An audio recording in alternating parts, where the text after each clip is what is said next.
How do I age well? It's something I often ponder on. My name's Rosaria Barretto, and I want to find out what it takes to live a healthy and happy life as we age. I'm a clinical exercise specialist, and for the past 5 years, I've worked with nearly 1,000 older adults, and as a result, have had the chance to talk to a diverse range of happy and healthy, and not so happy and healthy people in their 70s, 80s, and 90s. And I want to know what it takes to be able to look back and confidently say, I lived an amazing life. Why not join me on this exploration on what it takes to live happily and healthily and learn how to age well?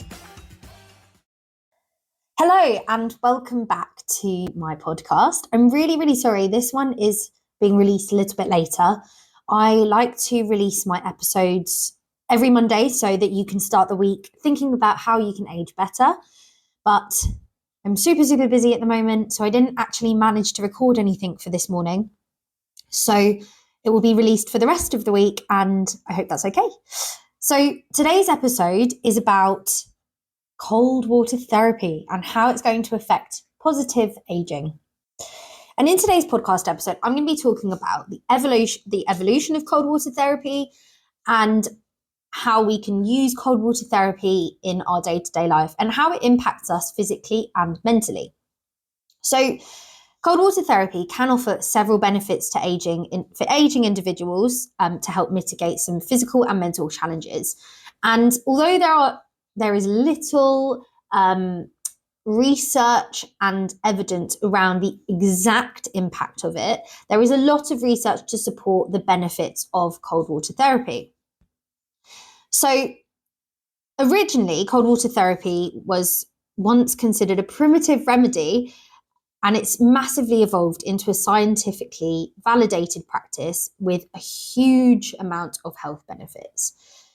So the modern kind of ice baths trace back to 3000 BC, and that's when they were documented in one of the earliest known medical treatises, the Edwin Smith Papyrus. I think that's how I say it, papyrus.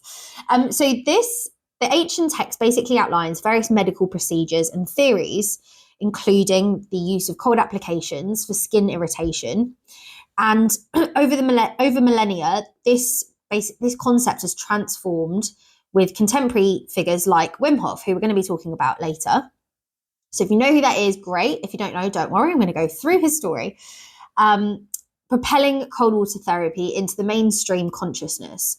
So the reason I actually decided to talk about this today was because last week I listened to a podcast episode about Wim Hof. So it actually has nothing really to do with cold water therapy and more about the man, and it's more of a podcast called Infamous about celebrities and different moments in history. And this one was particularly about Wim Hof, and it's where journalists talk about their experiences with Wim Hof or other celebrities.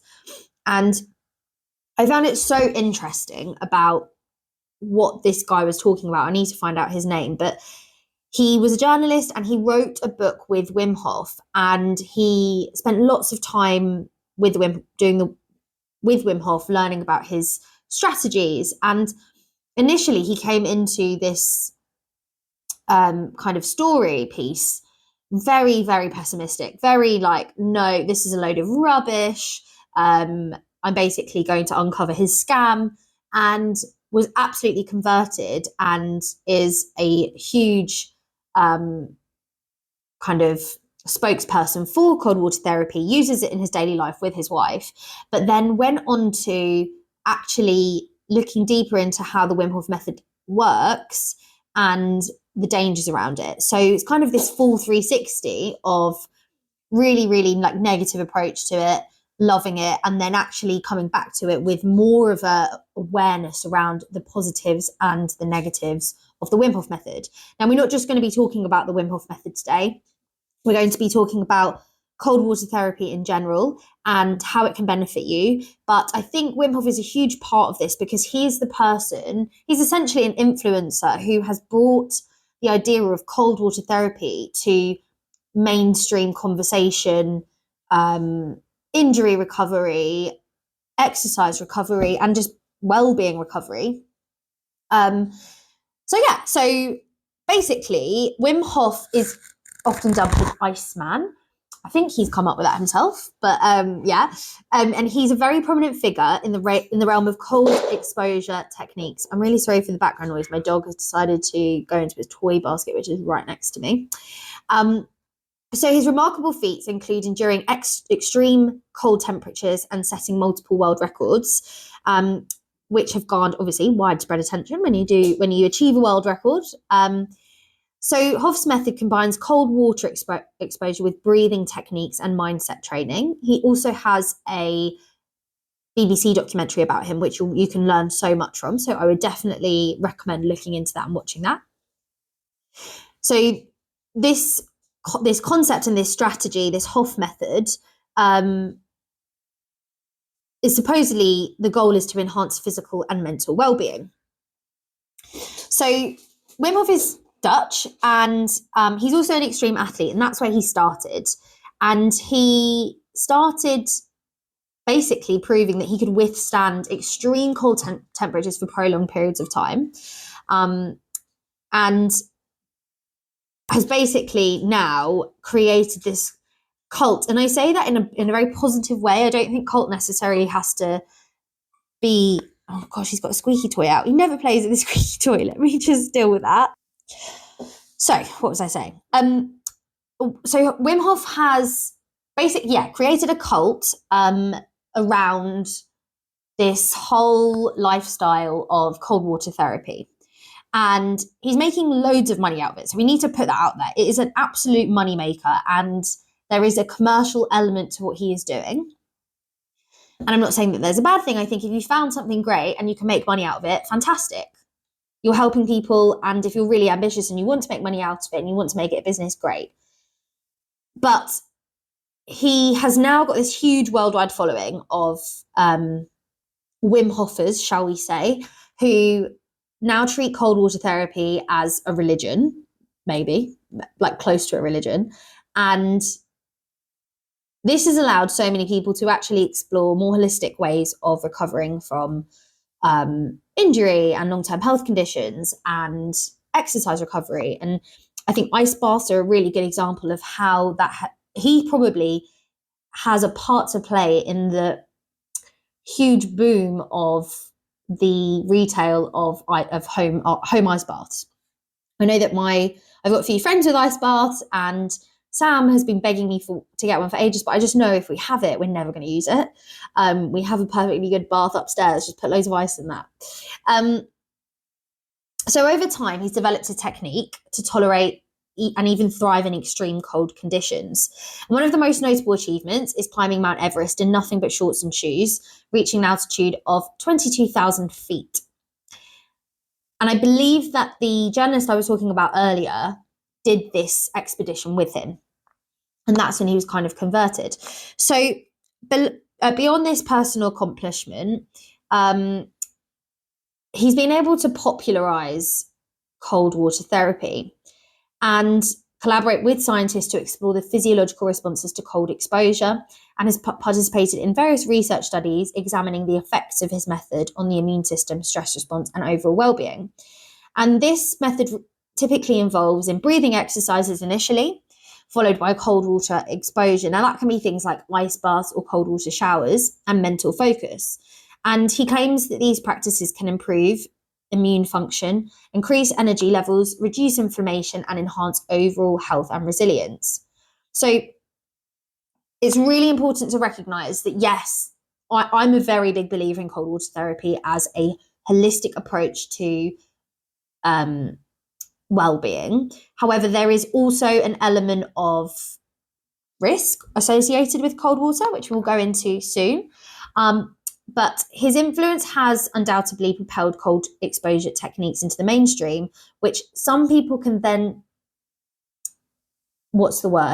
exploit, or, I mean, he's probably exploiting cold water therapy a little bit, but it's enabled people to incorporate it into their wellness routines, but potentially not considering the risks associated with it.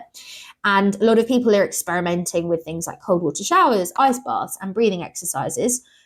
But I think it's really key to understand that there are various ways to do this safely and effectively, and there are various ways that can result in, at the most dangerous element, death. And I will talk about this soon. So we're going to talk about the physical benefits of cold water therapy and what research is indicating at the moment. Now, research is always changing, and I think it's really important that we always stay up to date with what research is telling us and looking at various research articles. But the main benefits are vasoconstriction, increased metabolic rate, and the release of endorphins and anti-inflammatory cytokines. So these responses contribute to a myriad of health benefits, such as improved circulation, enhanced immune function, and reduced inflammation.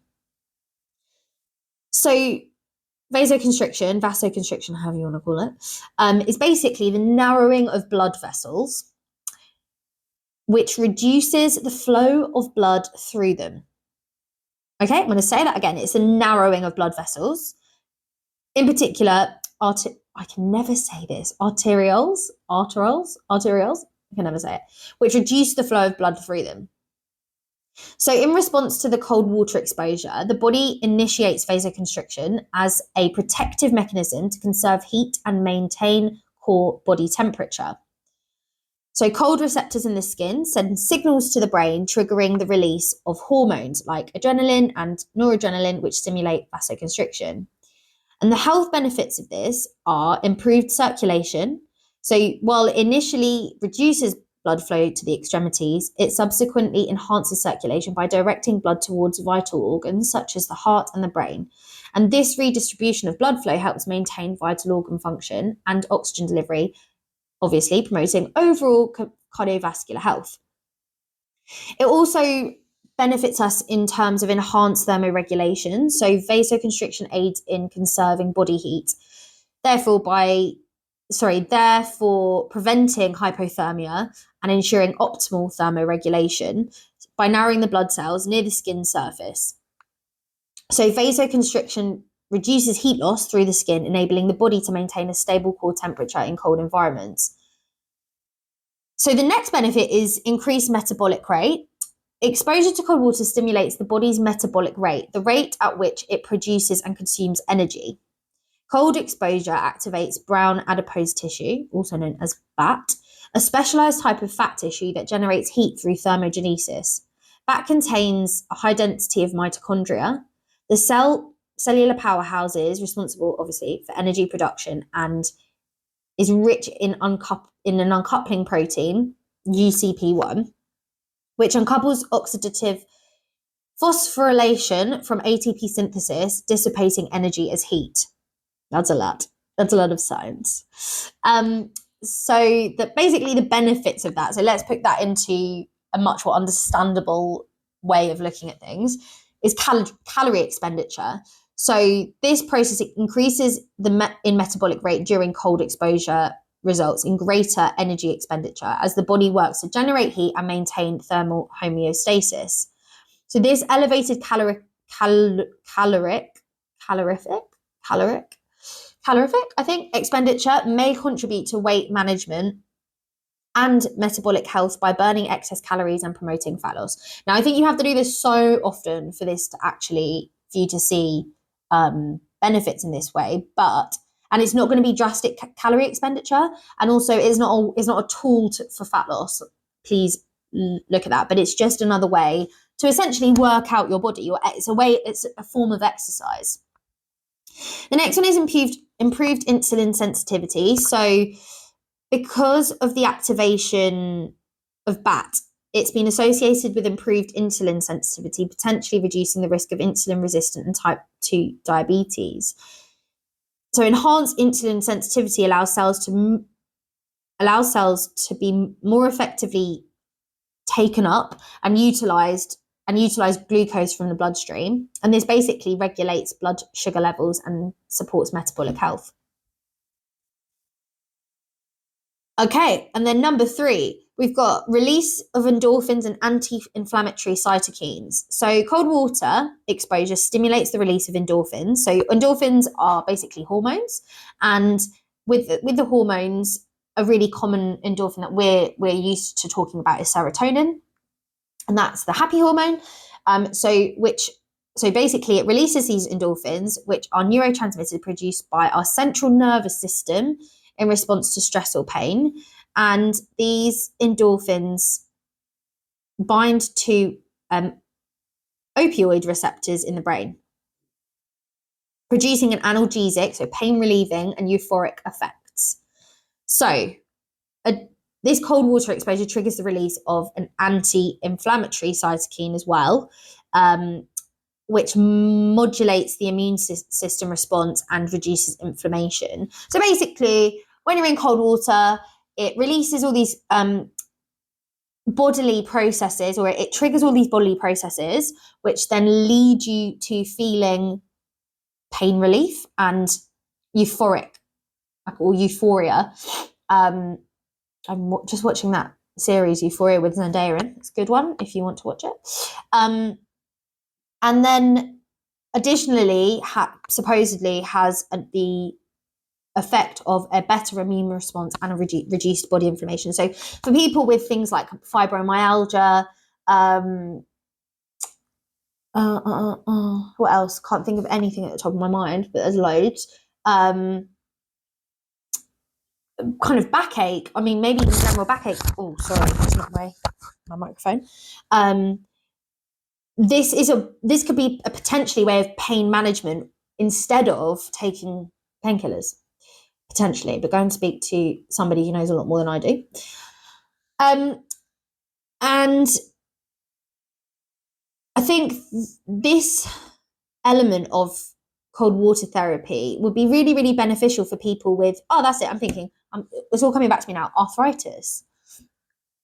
Long-term health conditions or chronic health conditions such as arthritis, fibromyalgia, chronic back pain, different things like that, and it acts as a painkiller. And also, I think just like that's where the whole athlete recovery comes from. You know, you go to all of these Spartan races and CrossFit competitions, and they always have ice baths everywhere, and everyone's like, I just want to go in the ice bath for fun, kind of for like this mental proof of I can do this. And actually there is science supporting the idea that it provides any relief from musculoskeletal aches and soreness. And then, as I said, I mentioned immune function and reduced inflammatory responses. That's particularly important for anybody with a cardiovascular disease and neurodegenerative disorders. So,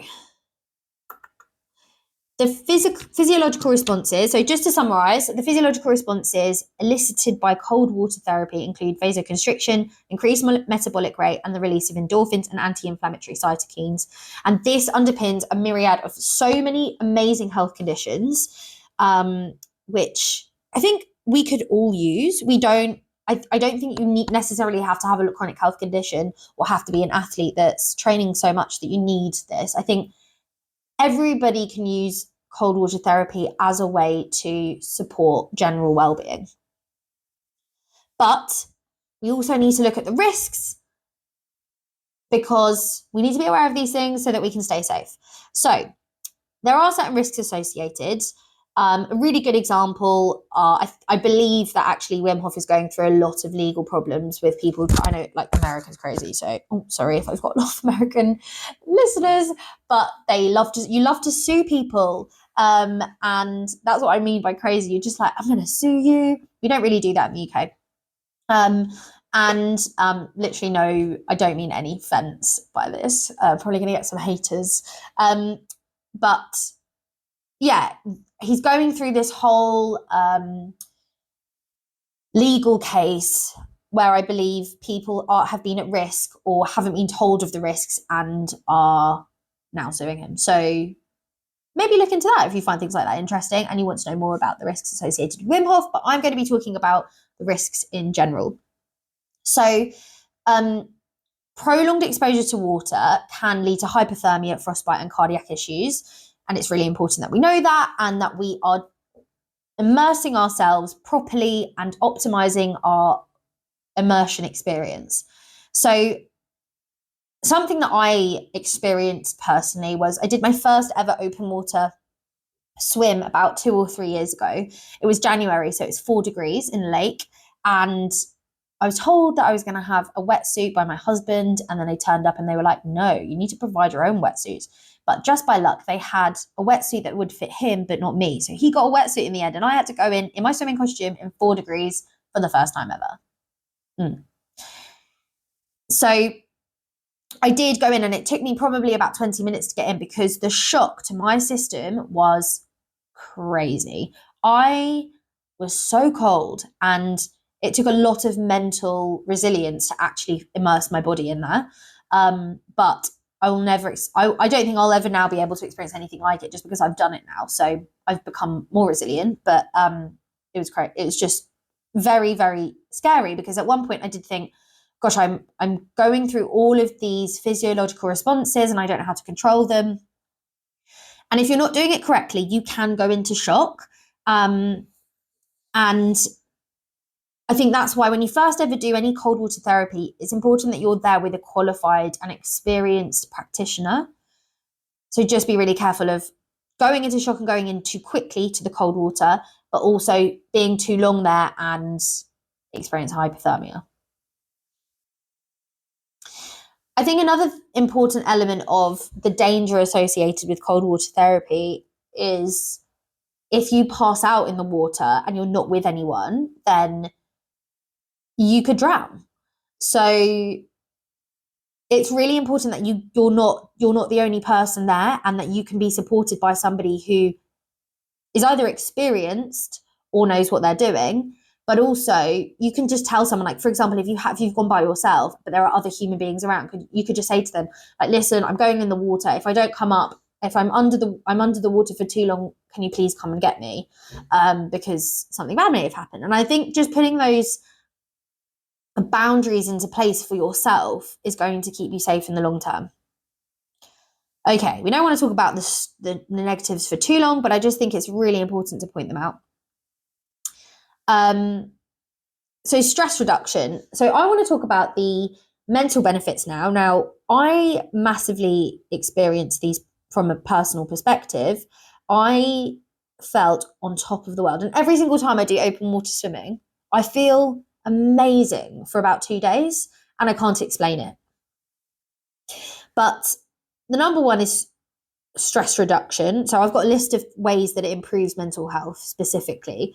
And at the top, it's stress reduction. So it triggers, obviously, the release of these endorphins that we mentioned earlier. And they are also responsible for for their mood enhancing effects and stress relieving properties. So this cold shock response in a positive way also activates the sympathetic nervous system, which leads to a temporary increase in adrenaline levels, which I mentioned earlier. And that creates a feeling of alertness and euphoria, as I mentioned. And that, as a physiological response, can alleviate feelings of stress and anxiety and promote a sense of calm and relaxation. So if you're somebody who has a really stressful job, maybe a really great way of managing your stress, or not just a stressful job, but a stressful life, at the end of the day or at the beginning of the day, can you do some cold water therapy? If you don't have a lake nearby, let's do some in the shower, which I'll talk about later. I'll talk about how we can do some cold water therapy later. The next one is improved mood. So more about those hormones. I think we're going to be talking about those endorphins a lot, but it improves your sense of well-being and your mood. Now, I cannot explain my mood after I'd recovered from the cold, because I was shivering for ages, which I don't think is actually a normal response. I think it was because it was my first time and it was freezing cold. I don't know how to explain it. I was so happy. I think euphoric is the best way to describe it. I was on such a high. And that basically acts as an antidepressant because you're naturally lifting your mood and reducing feelings of sadness and depression. And I think I'm not anti-drugs, but I am, like, use drugs, if you absolutely have to, as a last resort, but try and do everything else as naturally as possible. So that sensation, that invigorating sensation of cold water immersion can provide such a refreshing and revitalizing experience that you feel $1,000,000 and your mental clarity is maximized or optimized, should I say. And then we've got, so it links back to both of these, this increased resilience to stress. So if you're doing this regularly, you can build up a resilience to stress by conditioning the body's stress response stress response systems. So the cold water exposure activates hypothalamic pituitary, activates the hypothalamic pituitary adrenal axis, HPA. We don't need to know the whole word, but anyway, if you like science and physiology, then there you go, which regulates the body's response to stress. And then that leads to adaptations that enhance stress tolerance over time. So, yeah, that's why I think consistency is key. Then we've got enhanced mental focus and alertness and boosted mood regulation. So the shock of the water triggers a heightened state of arousal, which promotes wakefulness and cognitive function. And many people, including me, have in the research that's tested these effects, reports feeling of focus and alertness after a cold shower or ice bath, making cold water therapy a potential tool for enhancing cognitive performance and productivity. So if you are somebody like me who loves to optimize your health and aging, then maybe this is just something that you want to start incorporating, like we go to the gym but additionally, maybe start to incorporate once a week some cold water therapy.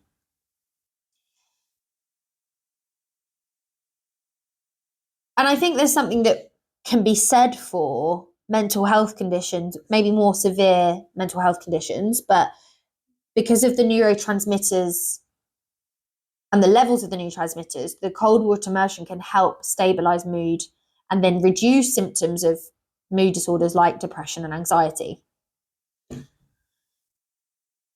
And then I'm on to my last one, enhanced mindfulness and stress management. So we're all linking back to stress and optimizing mood and stabilizing our mood and our mental clarity.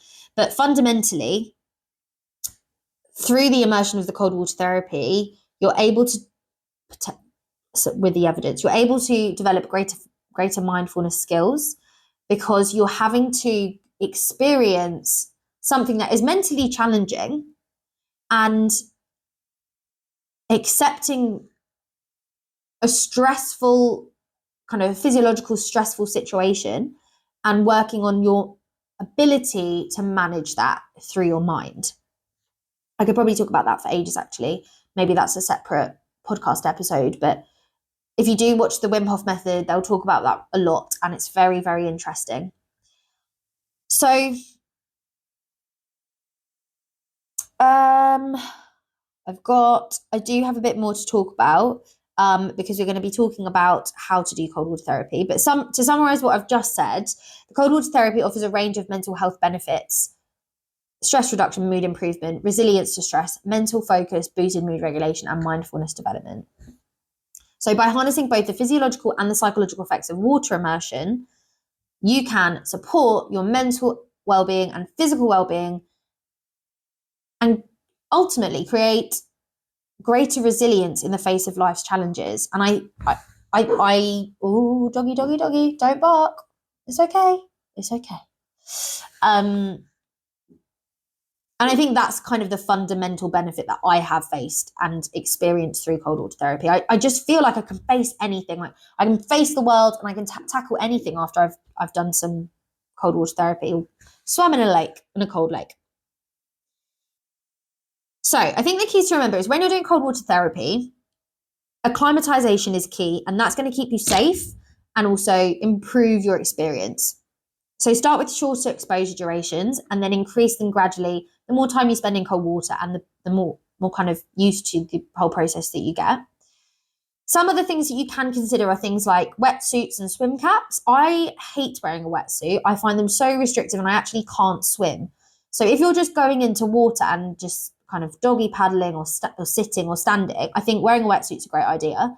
But if you're actually swimming, you might not necessarily need it because you're getting warm through the swimming.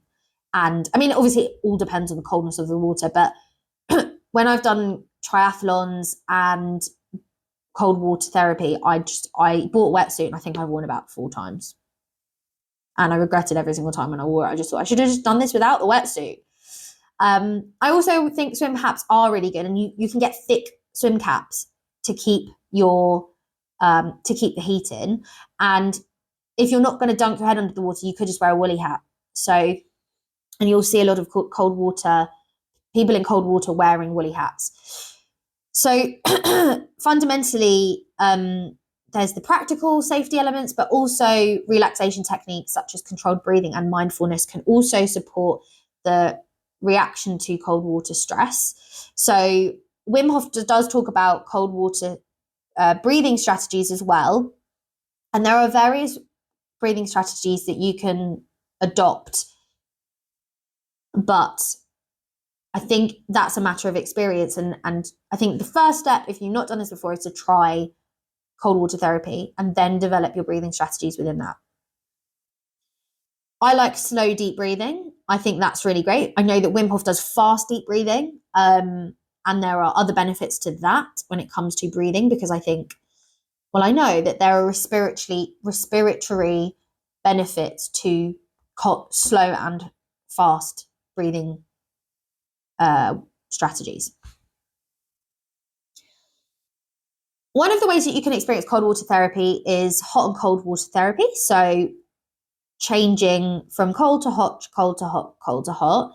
And this cyclical exposure enhances circulation, reduces muscle soreness, and accelerates recovery post-exercise. So if you're someone who's looking for cold water therapy as a way to promote your fitness regime and your exercise, then maybe that's something that you can look into, cold and hot water therapy. I'm only going to briefly discuss these, so definitely do more research for yourself and definitely go and speak to a much more qualified and experienced person than I. So you've got cold water showers. I think that's the most accessible option, but it's really convenient. You just stand under a shower head and adjust the water to cold and see how it goes. I find showers much harder than actually immersing my body fully because it's cold in certain parts of my body rather than just my whole body being cold. But it is the most accessible and convenient way and free way of doing it if you have a cold shower.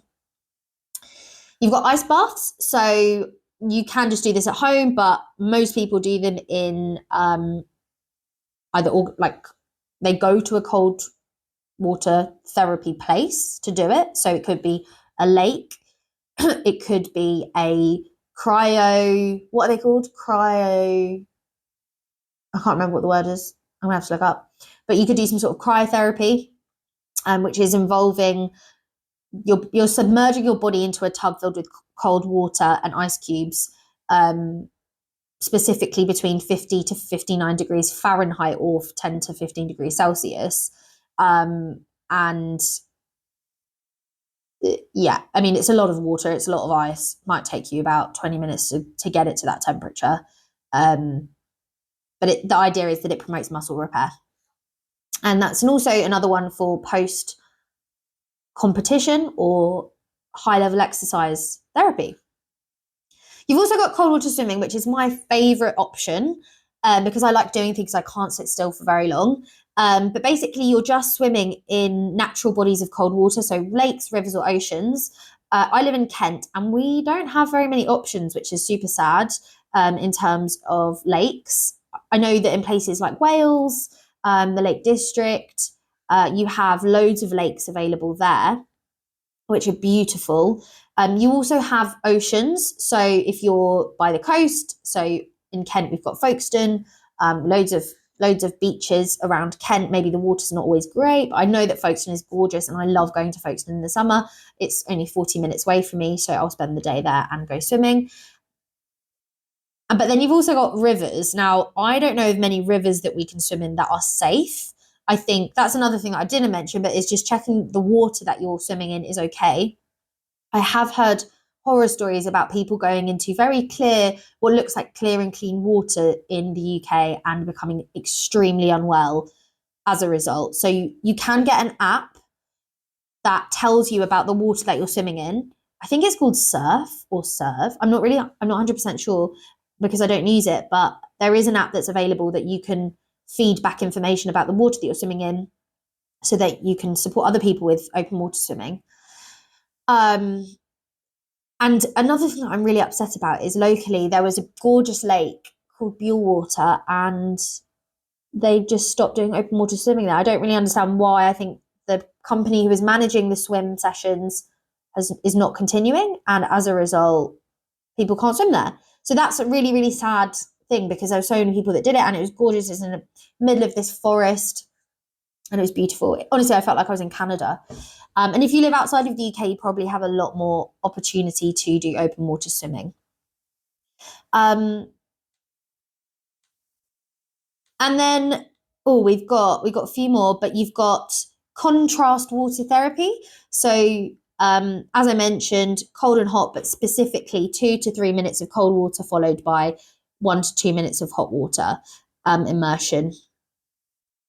And this is, commonly used by athletes. It's not necessarily something for chronic health management, but I know that a few of my friends listen to this and you are very fit individuals, so try it, give it a go.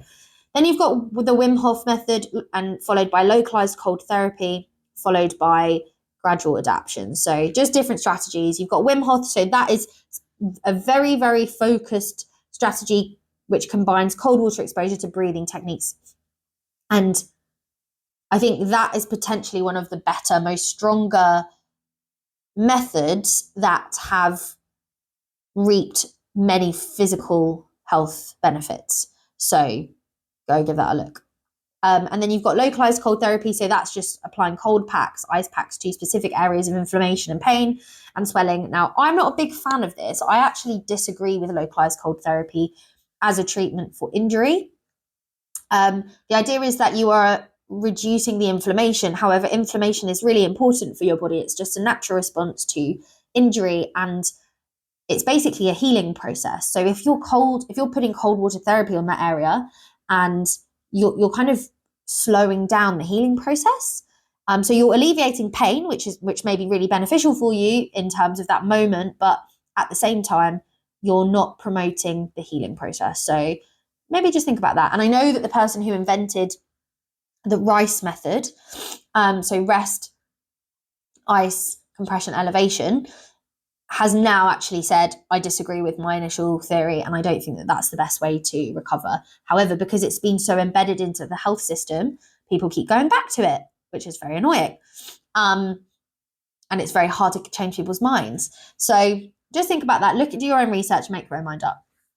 And then finally, we've got gradual adaptation. So gradually exposing yourself to cold water over time so that you can acclimatize to it and build a tolerance to cold temperatures. So maybe you just go in for 1 to 2 minutes, and then the next time you go in for 3 to 5 minutes, and the next time you go in for 10 minutes.